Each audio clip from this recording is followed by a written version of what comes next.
بسم اللہ۔ مال غنیمت کا خمس یعنی پانچواں حصہ۔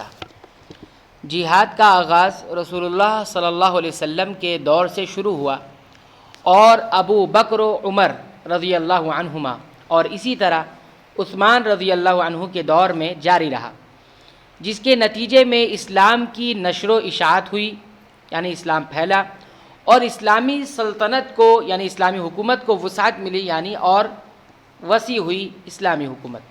عثمان رضی اللہ عنہ کے عہد میں یعنی دور میں خلافت میں فتوحات بہت زیادہ ہوئیں، یعنی عہد خلافت میں فتوحات بہت زیادہ ہوئیں، جس کی وجہ سے بہت زیادہ مال غنیمت بیت المال کو حاصل ہوا اور اسی میں سے خمس بھی تھا۔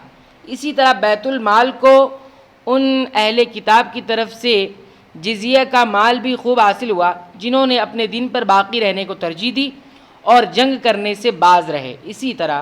اس طرح بیت المال اور اسلامی فتوحات کے مابین گہرا تعلق رہا۔ عہد عثمانی میں اسلامی فتوحات کے لیے جان و مال کی قربانی دیتے ہی تھے، اس کے ساتھ ساتھ بیت المال نے بھی مذکورہ فتوحات کے لیے مال فراہم کیا، خواہ فوجیوں کی تنخواہ کی شکل میں ہو یا اسلحہ اور سامان جنگ کی خریداری کی شکل میں۔ اور جب فتوحات حاصل ہوئیں تو ان اہل کتاب پر جو مسلمان نہیں ہوئے تھے جزیہ عائد کیا گیا، یعنی لوگ فتوحات کے لیے جان اور مال تو خرچ کرتے ہی تھے، ساتھ ہی ساتھ جو ہے بیت المال میں فتوحات کے اتنے سارے مال بھی آتے تھے، فوجیوں کی تنخواہ کی شکل میں یا اسلحہ اور سامان جنگ کی خریداری کی شکل میں۔ اور اسی طرح اہل کتاب میں جو مسلمان نہیں ہوئے تھے ان پر جو جزیہ اور خراج لگتا تھا وہ بھی آتا تھا۔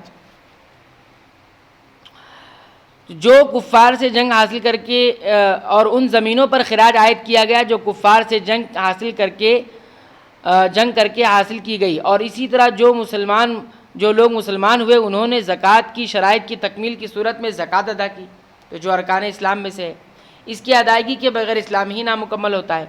ان سب سے اسلامی سلطنت کی آمدنی میں کافی اضافہ ہو گیا، کئی ایک ذرائع آمدنی آ گئی۔ اللہ تعالیٰ نے مسلمانوں کے لیے مال غنیمت کو حلال کیا ہے، جو 5 حصوں میں مساوی تقسیم کیا جاتا ہے، نہیں برابر تقسیم کیا جاتا ہے۔ 4 حصے مجاہدین کے درمیان تقسیم کیے جاتے ہیں اور 5واں حصہ جو اللہ اس کے رسول کا ہوتا ہے وہ کہاں جمع ہو جاتا ہے؟ بیت المال میں جمع ہو جاتا ہے۔ درج ذیل بعض مسائل سے عہد عثمانی میں مال غنیمت کے خمس سے متعلق عام مالی سیاست کے نفاذ کا اظہار ہوتا ہے۔ نمبر 1، عہد عثمانی میں مال غنیمت میں بچوں کا حصہ نہیں مقرر کیا گیا۔ تمیم بن مہری کا بیان ہے کہ میں دوسری مرتبہ فتح اسکندریہ میں شریک تھا، لیکن مجھے مال غنیمت میں حصہ نہیں دیا گیا، یہ بچے تھے تو ان کو حصہ نہیں دیا گیا، جس کی وجہ سے قریب تھا کہ میری قوم اور قریش کے درمیان اختلاف رونما ہو جاتا، بھائی ان کو کیوں نہیں دیا جا رہا ہے۔ لیکن بعض لوگوں نے کہا کہ اس سلسلے میں بصرہ غفاری اور عقبہ بن عامر جوہنی رضی اللہ عنہما دونوں صحابی سے پوچھ لیا جائے، دونوں صحابی رسول ہیں۔ جب ان دونوں سے اس سلسلے میں دریافت کیا گیا تو ان دونوں نے کہا کہ اگر زیر ناپ بال آ گئے ہیں تو پھر حصہ دیا جائے، یعنی بالغ ہو گیا ہے تو حصہ دیا جائے۔ چنانچہ بعض لوگوں نے میرا معائنہ کیا تو زیر ناپ بال آ چکے تھے، لہٰذا یعنی میں بالغ ہو چکا تھا، لہٰذا مجھے مال غنیمت میں حصہ دیا گیا۔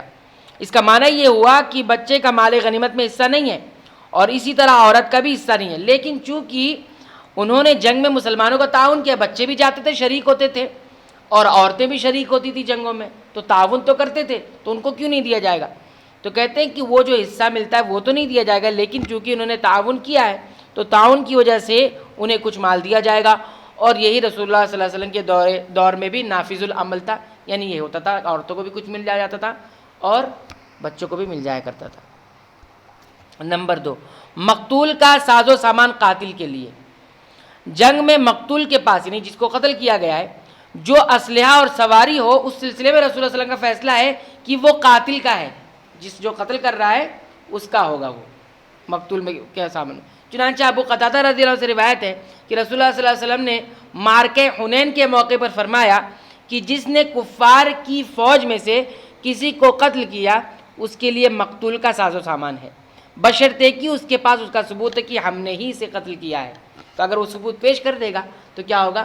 اس کے جو کچھ وہ پہنا ہے یا پھر جو اس کی سواری ہے وہ سب اسلحہ جو اس کے پاس تھا وہ سب کس کا ہو جائے گا؟ قاتل کا ہو جائے گا۔ اس حدیث سے یہ بات معلوم ہوتی ہے کہ قاتل کو مقتول کے ساز و سامان کا حق اسی وقت حاصل ہوگا جب کہ وہ اس پر ثبوت فراہم کرے کہ اسی نے اس کو قتل کیا ہے۔ اگر دو آدمی کسی مقتول سے متعلق اختلاف کریں اور ہر ایک یہ کہے کہ میں نے اس کو قتل کیا ہے تو اس کا ساز و سامان اس کو ملے گا جو یہ ثبوت فراہم کرے کہ اسی نے اس کو قتل کیا ہے۔ اب دو آدمی ایسے آگے کہ نہیں ہم نے قتل کیا ہم نے قتل کیا تو جو ثبوت دے دے گا اس کو ملے۔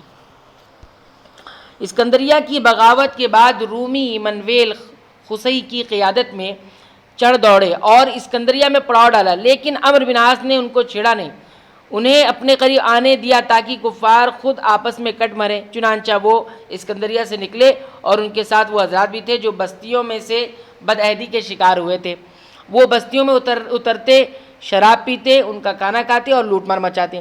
عمرو بن عاص نے ان سے تعارض نہیں کیا بلکہ آگے بڑھنے دیا، یہاں تک کہ وہ لوگ نقیوس پہنچ گئے تو آپ ان سے خشکی و تری میں نبرد آزمائنی لڑے اور تیروں سے جنگ کی، پھر ترمی سے نکلے اور تری سے نکلے اور خشکی پر موجود لوگوں سے جا ملے اور تیر کی جنگ میں جاری رکھی۔ پھر ایک رومی جرنیل دعوت مبارزت دیتے ہوئے گھوڑے پر سوار سنہری اسلحے لیے ہوئے آگے بڑھا۔ اس کے جواب میں زبید کا ایک فرد جس کا نام حومل اور کنیت ابو المزحج تھی مقابل میں آیا۔ دونوں نے دیر تک نیزے سے مقابلہ آرائی کی یعنی لڑے، پھر رومی جرنیل نے نیزہ پھینک دیا اور تلوار لے لی، ادھر حومل نے بھی نیزہ پھینک کر تلوار سنبھال لی۔ عمرو بن عاص رضی اللہ عنہ کو پکارنے لگے، اے ابو مزحج، وہ جواب میں عرض کرتے حاضر ہوں۔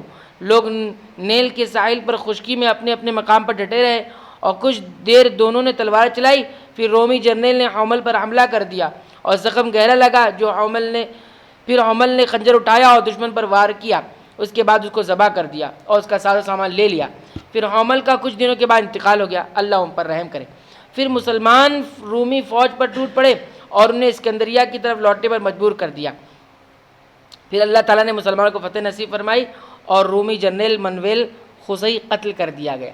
تو یہ واقعہ اس لیے ذکر کر رہے ہیں کہ اس میں یہ جو حومل تھے انہوں نے ان کو قتل کیا اور جو کچھ بھی تھا اپنے پاس رکھ لیا اور صحابی وہاں موجود تھے، انہوں نے کچھ بھی اعتراض نہیں کیا اس پر کہ یہ تم کہاں لے کے جا رہی ہو، غنیمت میں لے جا کے جمع کرو، ایسا کچھ بھی نہیں ہے، بلکہ جس کو قتل کرتا ہے اس کے پاس جو ملے گا وہ قاتل کا ہو جاتا ہے۔